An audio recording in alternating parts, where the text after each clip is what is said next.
Welcome back to ZNGP Today.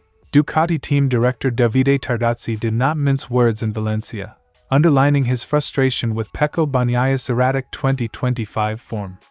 While the factory maintains the bike is not the root cause, Tardozzi says confidence and consistency are missing, and that the rider must respond. Ducati will keep working, but the onus is now on results. Pecco Bagnaia cut a candid figure after a difficult Friday at Valencia. The Ducati rider admitted his team had explored a setup path that ultimately cost time, leaving him on the back foot and fighting to make Q2. Despite the setback, the Turin rider kept a constructive tone. He believes the crew has already taken a step forward and hopes for more progress on Saturday, while acknowledging that the Circuit Ricardo Tormo's characteristics amplified the GP25's current weaknesses. Back on an Aprilia at Valencia after a long layoff, Jorge Martin chose caution over heroics. The outgoing world champion admitted he's only at about 60 to 70% physically and rode Friday practice as a controlled run rather than a time attack, because another crash now could cause lasting damage. Valencia this weekend is far more about passing the medical, staying on the bike and arriving to Tuesday's 2026 test in one piece than chasing one final headline result. Don't forget to click subscribe button and the bell icon for MotoGP news update.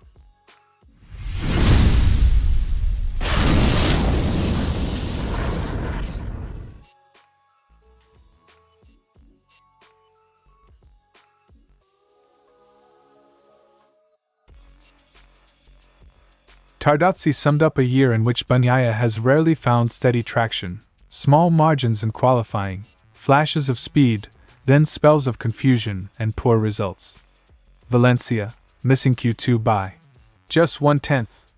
In Sector 4, felt like more of the same. It's not normal to see Pecco in the positions he's been in this season. For a rider used to fighting at the front, those tenths add up to a season of frustration and growing pressure. Tardozzi was explicit. Ducati believes the machine is fundamentally sound, but Bagnaia's feelings have shifted and that lack of confidence is the hardest thing to fix. Engineers can try parts and geometry changes. Restoring a rider's trust is a different challenge. Ducati has done everything possible to give him the necessary confidence, but he hasn't found it. Technical tweaks can only go so far. The psychological element is now center stage. Tardozzi did not spare the rider from a blunt assessment. Admiration for Bagnaia's status as a multiple champion sits alongside a demand for proof, performance that matches the title. The message was equal parts support and accountability. He is a champion, but he has to prove it. Strong words from a team boss, faith remains, but it must be validated on track. Short term, Ducati will aim to place Bagnaia among the top positions in the sprint and the race. Long term, Tardozzi said the team will start from scratch. In next week's tests, a chance to reevaluate baseline choices and rebuild a workable package. Focus on this weekend's results, then use tests to reset and explore solutions from zero. That switch, from weekend triage to methodical winter-style testing, shows Ducati wants structured answers, not band-aid fixes. Tardozzi pushed back against claims the engine is the problem. He said this year's solutions aren't far from 2024's and insisted the issue is primarily the rider's changing feel. Ducati will continue to iterate within this year's framework while searching for the missing link in Bagnaia's confidence. We are firmly convinced that the problem isn't related to the engine. That narrows the investigation to chassis, setup, ergonomics, and crucially, the rider's interaction with the package. Tardozzi's Valencia remarks were a wake-up call. Ducati will keep working and testing, but Bagnaia must translate potential into steady results. The coming days, Sprint, Grand Prix and the post-weekend tests, will be pivotal. For a champion whose season has been a roller coaster, the message from the box is clear. You have the tools and the support. Now prove it on track.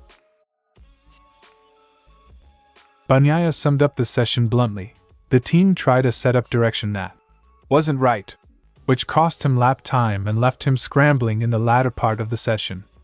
The mismatch was especially painful at a circuit that demands stable braking and confident cornering, areas Bagnaia says the bike has struggled with all season.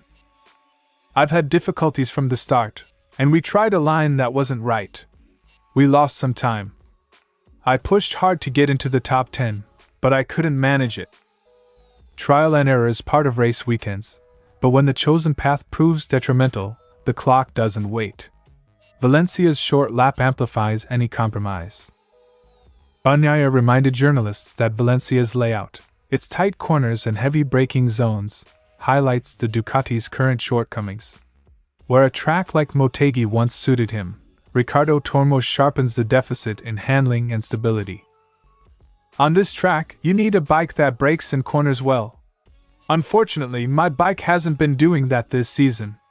So, the issues at this circuit are even worse." Some circuits mask issues, others broadcast them. Valencia is in the latter group this year for Bagnaia. Despite the problems, Bagnaia insisted the team had improved since morning and already taken a good step forward. He remained optimistic that further tweaks overnight could produce another incremental gain on Saturday.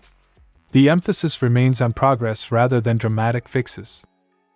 "We've improved since this morning and have already taken a good step forward, so I hope we'll take another one tomorrow."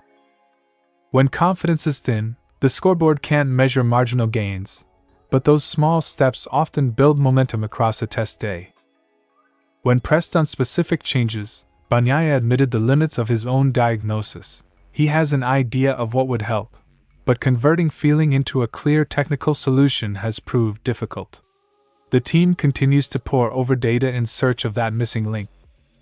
"Honestly, I don't know. I find it difficult to ask anything of the team.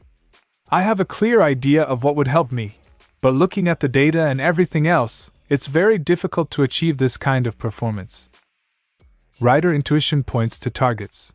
Engineers must translate that into setup, electronics or component changes, an often slow, iterative process. Bagnaia's Valencia Friday was a reminder that elite performance depends on tiny balances: setup lines, tire life, braking confidence. He admits a wrong choice was made but remains cautiously optimistic after small improvements. For Ducati and Bagnaia, the job is clear: turn today's lessons into tomorrow's gains. If the incremental steps continue, Valencia could yet provide a useful reset before winter testing in the search for a more durable, race-long feeling on the GP25.